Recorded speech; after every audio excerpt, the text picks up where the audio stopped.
Alright, I figured we'd do another history video. So this is John Deere Company, Minneapolis, Minnesota. So this was for the Minneapolis branch house. This was addressed to 110 tractor dealers only. Dated August 28th, 1964. Sales bulletin. This is the 110 lawn and garden tractor and attachments for 1965. So basically this bulletin right here highlights all of the changes in the 1965 110s, which, if they're covered on this page, I'll have to apologize. This paper is very, very thin, so I'm not going to handle it a lot. Normally this spends its life in a plastic cover. It's very unusual that I actually get it out and look through it. So here's where we have, basically it says, this paragraph up top tells us how to market it for your weekend retirement plan. I don't know if you can see that on the camera. But this is where we have the new creeper gear for the 30 integral rotary tiller. And so we have the creeper gear, then we have the second, third, and fourth in reverse. So this is where we went to a 4-forward speed transmission. Compared to the 1963 and 1964 110s that had three-speed transmissions. So this binder basically this paper documents all the changes, all the availability of attachments, etc. Everything else that was done, who's going to transport it, stuff like that. Then we have the John Deere and Allied equipment for the 110 garden tractors, lawn and garden tractors for 1965. So this is pretty cool. So we have the 42 front blade availability. This would be the 4-way blade. So it was available in August of 64. We have our 36 snowblower, which was already available previously. I haven't quite ascertained why this dates August of 64. Mostly because there's some things that are available now. We know that the snow thrower was available for the 64 and the 63 110s. So I don't know why it's an August 64 availability date, unless I'm missing something time-wise. And then we have the Model 80 carts, available in November 1964, which that actually, the November 1964 date jives with pretty much everything's out there on original release dates of the 80 cart. And on the back here, we have the integral hitch, the different types of tires, the 540 front mount PTO. The front mounted air compressor was just available in December of 64. And then the 30 tiller will be furnished with and priced with a 30-inch cut. It can be reduced to 22, and then you can also make it 38 with the extension. So basically it was sold with an extension, and you could reduce it if you wanted to. Then we also have the Model 7 sprayer, the Model 5 sprayer. Here was the drawbar extension that was needed on the 65 and lower tractors. Then you have the rear wheel weights, the single notch rear wheel weights.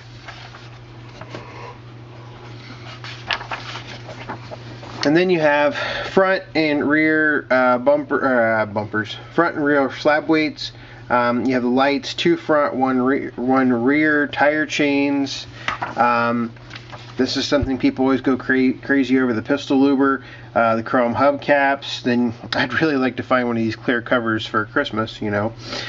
Cigarette lighters. So interesting thing about the cigarette lighter, available from John Deere Dubuque Tractor Works. So that's where, at the time, I guess it would be the smaller tractors were made. Obviously the 420, 430, stuff like that wasn't being manufactured anymore, but that would be some of the smaller tractors there. I don't know a whole lot about, you know, Waterloo and Dubuque and everything. Still learning some of that. Most of my knowledge lies with lawn and garden stuff. And in the back we have this would be the drive sheave for the 540 RPM PTO. And then we have the Hornworks. That's for Waterloo. Our allied attachments include the plow, the rotary rake, the cultivator, the seeder, the garden cart, the disc harrow, various other implements. You can kind of see them there. Different shades, spring tooth kit for the toolbar, winter enclosure, sun top, Surrey shade, Suburbia umbrella, stuff like that, trailer up there at the top. And then on the back we have the Cyclone seeder, the Haben sickle bar mower, the Sweepster, 3-gain utility mower, Johnson Model 10 loader, and then the Danco model loader. So, and the Danco was from Dan User, and then Johnson was obviously from Johnson Hydraulic Equipment Company. So anyway, that's pretty cool stuff right there. So that's 1965, and we're just going to go ahead and skip ahead in time a little bit to 1966. And the reason 1966 was important is for these two things right here. 1966 was important because it was the introduction of the 60 lawn tractor and the 112.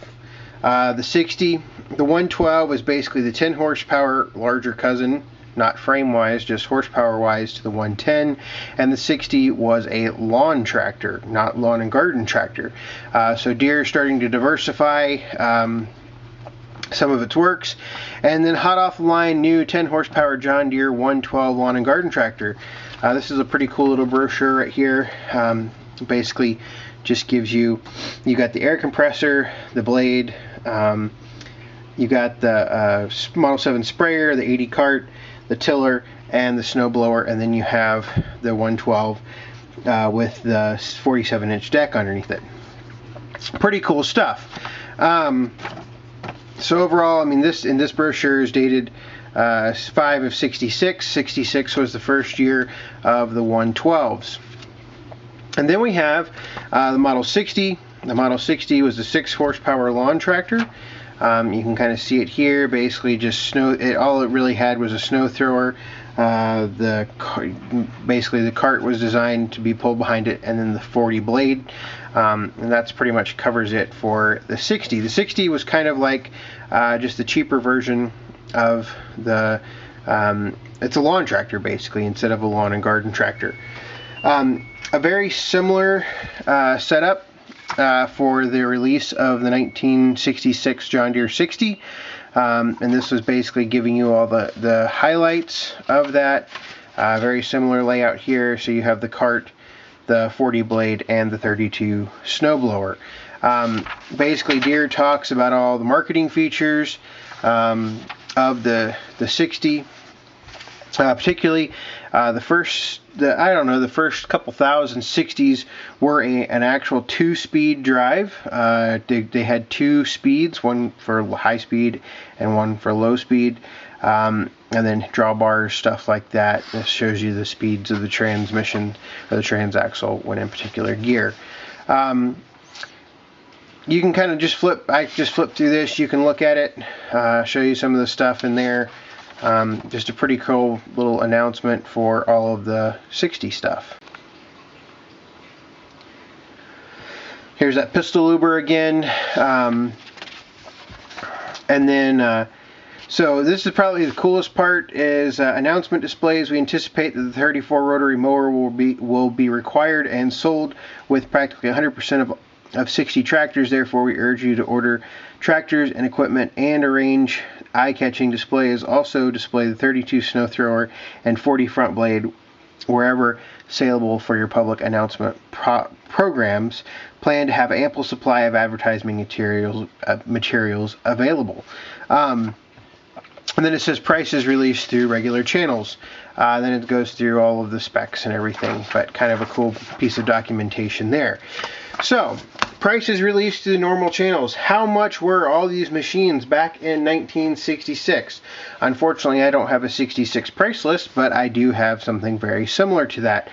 How about a 1967? In 1967, here I'll zoom in here, a 60 tractor was 620 bucks. I actually have not done the inflation calculator for that, but you can do it yourself. A 110 tractor was $793. If you added the hydraulic lift, which was first available in 1966, the hydraulic lift tractor were $901.